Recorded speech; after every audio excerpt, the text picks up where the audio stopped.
వరంగల్లో మణిపూర్ హింసాకాండపై క్రైస్తవులు అయితే ధర్నా చేస్తున్నారు. ముఖ్యంగా హింసను ఖండిస్తూ కలెక్టరేట్ ఎదుట వాళ్ళైతే నిరసన వ్యక్తం చేస్తున్నారు. మహిళలను అవమానపరిచారని అయితే వారిని కఠినంగా శిక్షించాలని డిమాండ్ చేస్తున్నారు. అయితే రోజు రోజుకు మహిళల మీద పూర్తిగా అత్యాచారాలు పెరుగుతున్నాయి. కానీ కేంద్ర ప్రభుత్వం కూడా ఎటువంటి చర్యలు తీసుకోవట్లేదు. ఆల్రెడీ సుప్రీంకోర్టు సుమోటోగా స్వీకరించిన తర్వాత మాత్రమే ప్రధానమంత్రి నోరిప్పటానికి కూడా సిద్ధంగా లేరు అని అయితే వాళ్ళు ఆరోపణలు చేస్తూ ఉన్నారు. మహిళలు దాన్ని ఇప్పటికైనా కానీ అరికట్టండి అని వాళ్ళు ధర్నాలు చేస్తున్న పరిస్థితి కనిపిస్తుంది. ప్రస్తుతం అక్కడ పరిస్థితి ఎలా ఉంది? మా పూర్తి అప్డేట్స్ వరంగల్ ప్రతినిధి స్వామి లైవ్ లో అందుబాటులో ఉన్నారు. స్వామి, చెప్పండి, అక్కడ వీళ్ళ ధర్నాలు ఎలా కొనసాగుతున్నాయి? శాంతియుతంగానే కొనసాగుతుందా? ఏమైనా డిమాండ్లు చేస్తున్నారా? మొత్తానికైతే సర్వసభ్యత్వం అంటే సమాజం కూడా సిగ్గుపడేలా కూడా ఆ మణిపూర్ ఘటన మాత్రం చోటు చేసుకుందని చెప్పి కూడా ఇవాళ హన్మకొండ కలెక్టరేట్ అయితే క్రిస్టియన్స్ అండ్ ఆ క్రైస్తవులు అయితే ఇక్కడ ముట్టడించిన పరిస్థితి అయితే కనపడతా ఉంది. మొత్తానికైతే మణిపూర్ లా అత్యాచారాలు గాని, ఒక లైంగిక వేధింపులు గాని, ఆ తర్వాత హత్యాకాండాలు కూడా రోజు రోజుకు పెరుగుతున్నాయి. దీని పట్ల కూడా ఆ సీఎం మన కేసీఆర్ మన రాష్ట్ర ప్రభుత్వాలు, కేంద్ర ప్రభుత్వం మొత్తానికైతే కేంద్ర ప్రభుత్వం కూడా మోడీ సర్కార్ అయితే కనీసం పెదవి ఇప్పడం లేదని చెప్పి కూడా క్రైస్తవులు మండిపడుతున్న నేపథ్యం అయితే ఉమ్మడి వరంగల్ జిల్లాలో నెలకొందని చెప్పుకోవచ్చు. మొత్తానికైతే యావత్ భారతదేశంలో కూడా మణిపూర్ ఘటన పైన కూడా ఖండించిన సంఘటనలు ఎన్నో ఉన్నాయని చెప్పుకోవచ్చు. మొత్తానికైతే మణిపూర్ లో 19 సార్లు కూడా గవర్నర్ పాలన వచ్చినా గానీ కూడా ఇలాంటి హత్యాకాండాలు కూడా స్త్రీని అవమానపరచడం, హత్య స్వేచ్ఛలు అని గాని, పాచిక దాడులు కానీ జరగటం ఇదంతా నేరం అని చెప్పి కూడా ప్రజా సంఘాలే కావచ్చు, క్రైస్తవులు అయితే మాత్రం మండిపడుతున్న నేపథ్యం అయితే కనపడతా ఉంది.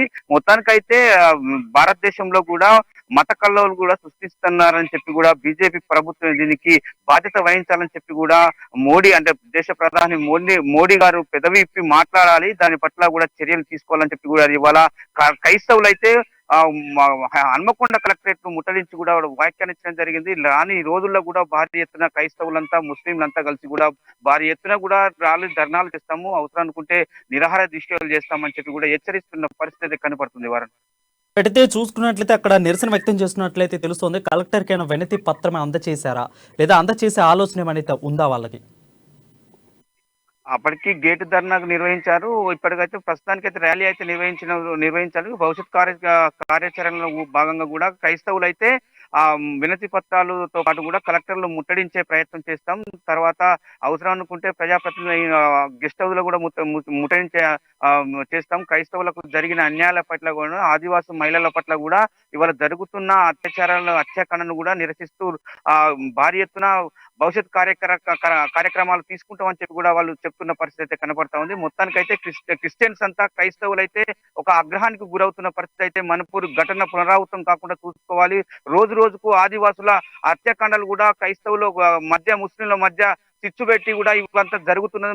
క్రైస్తవులను క్రిస్టియన్లను, ముస్లింలను కూడా ఓర్వలేకుండా ఈ మత ప్రచారాలు జోరుగా చేస్తున్నది ఈ బీజేపీ ప్రభుత్వం అని చెప్పి కూడా బీజేపీ ప్రభుత్వం పైన విరుచుకుపడ్డ నేపథ్యం అయితే హన్మకొండ జిల్లాలో నెలకొందని చెప్పుకోవచ్చు. వారిని మొత్తానికైతే రానున్న భవిష్యత్తులో కూడా క్రైస్తవుల ఆధ్వర్యంలో కూడా మొత్తానికి కలెక్టరేట్లు ముట్టడించి వినతి పత్రం తగిన డిమాండ్లతో కూడా వినతి పత్రాన్ని ఇస్తామని చెప్పి కూడా హెచ్చరించిన పరిస్థితి అయితే కనపడతా ఉంది వరంగల్ జిల్లాలో.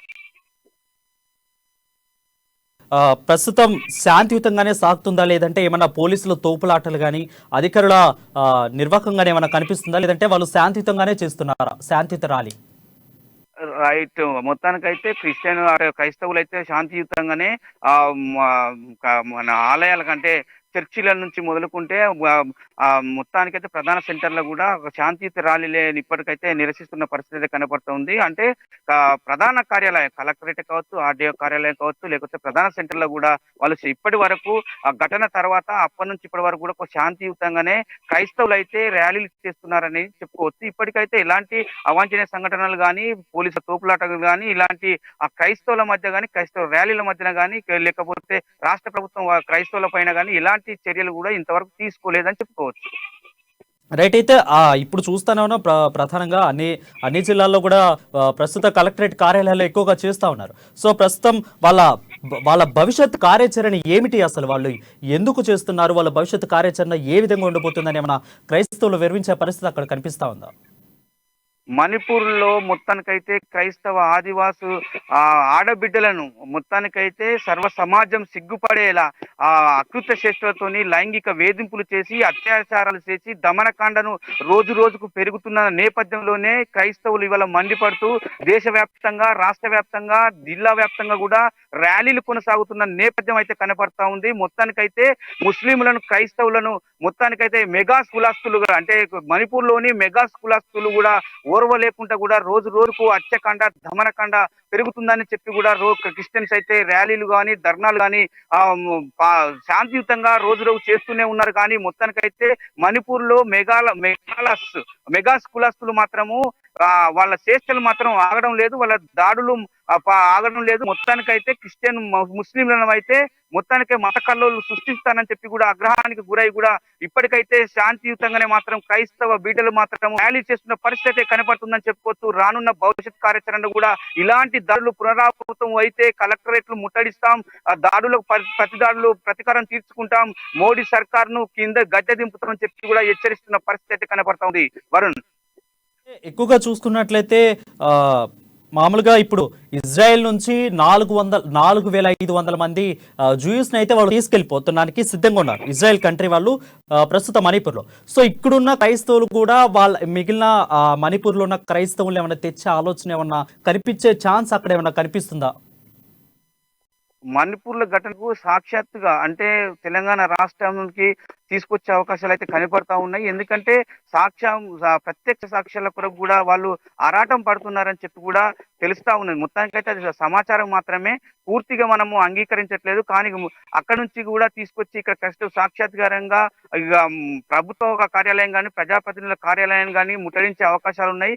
వాళ్ళు ఘటనలు అంటే అక్కడ నుంచి తీసుకొచ్చి అక్కడ అంటే దాడులకు తలదార్చుకునే విధంగా కూడా చేస్తున్న పరిస్థితి కనపడుతుందని చెప్పుకోవచ్చు. మొత్తానికైతే ఆ మణిపూర్ లో ఈ దళిత క్రైస్తవులు అయితే మాత్రము రోడ్ల పాలైన అంటే క్రైస్తవ చర్చిలను మాత్రం ధ్వంసం చేస్తున్న పరిస్థితి అయితే ఎక్కువ కనుక ఉన్నది. మొత్తానికైతే అక్కడి నుంచి క్రైస్తవులను కూడా ఇతర దేశాలకు కావచ్చు ఇతర రాష్ట్రాలకు కావచ్చు తరలించే ప్రయత్నం అయితే చేస్తున్నారని చెప్పుకోవచ్చు. స్వామి, చూసుకున్నట్లయితే ఎక్కువగా మణిపూర్ విషయంలో ఇప్పుడు క్రైస్తవులు డిమాండ్ చేస్తుంది రెండు అడుగుతున్నాను, స్ట్రైట్ గా చెప్పండి. ఒకటి, కేంద్ర ప్రభుత్వాన్ని గద్దె దించడం, రెండు, మణిపూర్ లో శాంతి భద్రతలు నెలకొల్పడం. ఈ రెండింటిలో వాళ్ళు ఎక్కువగా ఏది భావిస్తున్నారు? మొత్తానికైతే బీజేపీ మత కళలు సృష్టించడానికి కారణం బీజేపీ పార్టీ కాబట్టి కేంద్రంలో కూడా మోడీ సర్కార్ ను గద్దెదించడానికి కూడా తీవ్ర ప్రయత్నాలు చేస్తున్నారని చెప్పుకోవచ్చు. మొత్తానికి దీనికి ముఖ్యంగా ఈ క్రైస్తవ దళితులను ముస్లింలను ఊతకోత కోస్తున్నారని చెప్పుకోవచ్చు.